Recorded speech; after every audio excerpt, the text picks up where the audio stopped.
Hey guys, I'm going to explain who can see your threads profile. So, who can see your threads profile depends on your privacy settings and your age.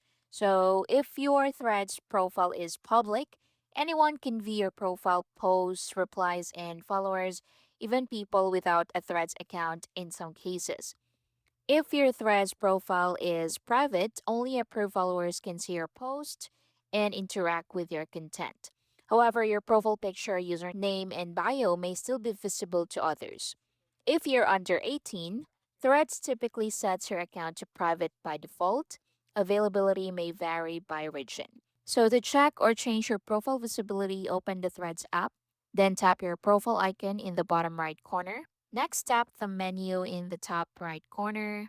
Now, from here, go to Privacy. Next, go to Profile Privacy at the very top. Then turn Private Profile on or off. So, if you want to toggle this on, just turn it on just like so and click OK.